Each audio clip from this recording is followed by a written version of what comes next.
Today in this episode, I'm going to introduce you to the first project that we're going to work on.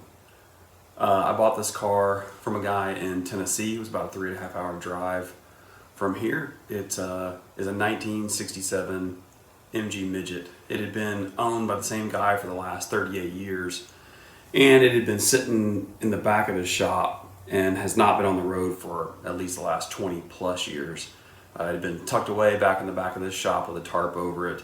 And I saw it on Facebook Marketplace, reached out to the guy, and we started having a conversation, sending pictures. I was asking him specific questions, and I had a pretty good idea when I got up there if it matched everything that he said it was, that I was going to go ahead and get it. So this is the car. It's fairly solid, and I'll show you all the pieces of it as I started assessing it to figure out kind of what the plan is going to be starting into it. But everything for the most part is there. It has had some body work done on it at some point in time. Of course, you'd expect that with a car that's over 50 years old.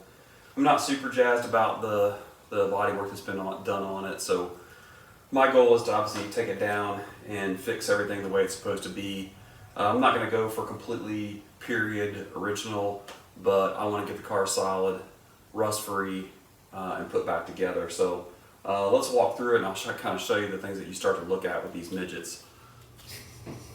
Like all cars, really, every car has its weak spot, either from flaws in the design or the way it was manufactured, and these midgets are no different.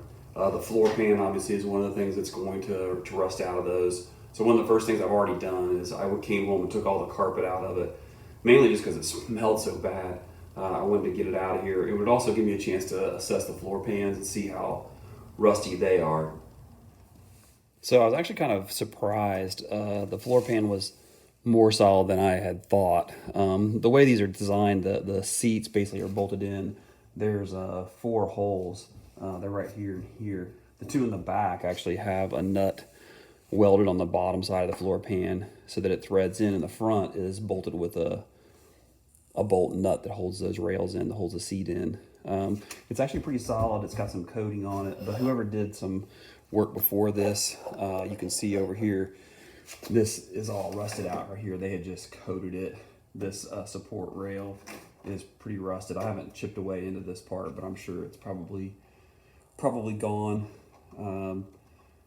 The pan on the other side is worse. So my thought at this point is I'll probably end up replacing the floor pans just to get it all solid and get it where it's supposed to be. Another place these midgets classically rust is in this rocker panel all the way down. This one's rusted underneath. It's full of body filler, and it looks like some kind of mouse or squirrel had been chewing on the body filler. The other part is this A-pillar right here tends to rust out, and based on this discoloring, and I can show you on the other side, this is probably going to need to be replaced as well. So it's full of body filler. I'm not even sure there's a whole lot of panel left. It looks like there's some right here, but the bottom is probably gone. So it's probably replaced the rocker on the outside and the inner panel as well. The back quarter is rusted too, so that's probably the bottom half of that's going to have to get replaced. So this is the rocker on the passenger side, and I'd already done some grinding down, and I got down to metal here, but this bottom is all rusted. It's full completely of body filler. There's not even a whole lot of metal left. So this rocker panel is going to get replaced, and I'll show you this A-pillar because I grinded it down and ended up cutting some of the metal away just to get inside of it to look and see how it looks. So let's take a closer look at that. So here's a more close-up view of this A-pillar. I started just kind of grinding away the body filler until I got down to metal, and it was pretty rusted, and I just kind of cut away as much as I could just to see kind of what was back in there, and you can tell it's pretty chewed up. Now how far up I'll have to go, I don't know, but they do make a replacement panel, both inner and outer, that goes all the way up to the windshield. I may just end up cutting it just to the top as far as I need to. But one of the things we'll have to do is get in and find out what it's like on the back side of it. and do we need to replace the inner footwell and all those things. So we'll take a look at that after we take the fender off. One of the first things we'll do is take the fenders off, and that'll give us access to that back panel a little bit to see what it looks like. Another place that these midgets tend to rust is on the front hood, right on the end. And this particular car, it was pretty full of body filler, and so again, I grounded away the filler just to see how bad the actual hood was. And you can take a look at it. I can give you a closer look. Like it's pretty rusted out all the way through the edge of it. There's just nothing. It just rusted out. I didn't go all the way down. I'm sure it's rusted out there too as well. So this is pretty normal. This is a normal place where these cars tend to rust. So I went ahead and took the bonnet or the hood off the car, and you can see, for the most part, I mean, everything for the motor, the components, all seem to be there. The plan would be to go ahead and pull the motor and transmission out and go ahead and rebuild that and go through all the pieces of that. But one of the things I did when we were there looking at the car was the guy had told me that it turned over and started, and so we checked that to make sure that it did run, and with a little starter fluid and some help, even though it had been sitting for 20 years, the car fired right up. So let's take a look at that. This air cleaner on the side, just unscrew it and take it out. I had already taken it out from before, so it's just kind of barely in there.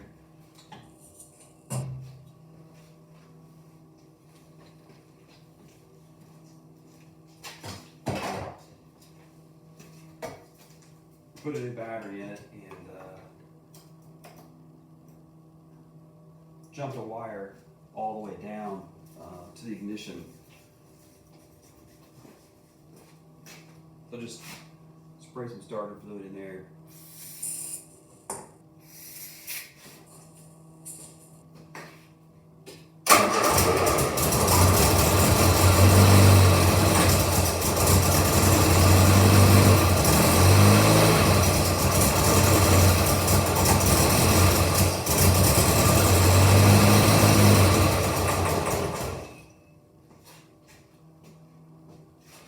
So it does start up and fire up. It's not, the motor's not locked, so that's definitely a plus. So a couple of reasons why I chose the MG Midget to do for this kind of first project is, the first is it's small and it doesn't take up very much space. I think it's 4 feet wide. It fits in my garage because I'm short on space. The other thing that I wanted to check was make sure that the parts are pretty available. So almost all the parts for this car, both body and interior, electrical, motor, all those things, all those components can be bought brand new online. One of the things I've learned is if you're going to restore a car, or this car or any car, is to continue to check online to try to find parts. I've been pretty surprised at what I've found. I had found a lady out in the middle of nowhere that had a hood that was pretty rust free. It had surface rust on it, but it wasn't rusted out like mine was. And even though I think that hood is repairable, I bought it off over $35, and so it was worth it to go out and get it and grab the hood. I found another guy who actually had the front and rear bumpers. I had bumpers for mine, but they were pretty bent up. His were in pretty decent shape, and so I bought those front and rear for like 60 bucks. It was missing 2 of the overriders, but I can take those off the old bumpers that I had. Found another guy who had the interior rocker panels. They were brand new. They got a little surface rust on them because they've been sitting for a long time. And he had the tail lights, complete tail light assembly for both sides, and I bought those parts for pretty cheap too. So I'm just kind of learning to keep online, keep looking, and you can find parts all the time. So I think the next thing we'll start doing is basically just dismantling the whole thing. I want to get down to the body, to the shell, and then once we do that, we can start repairing the body.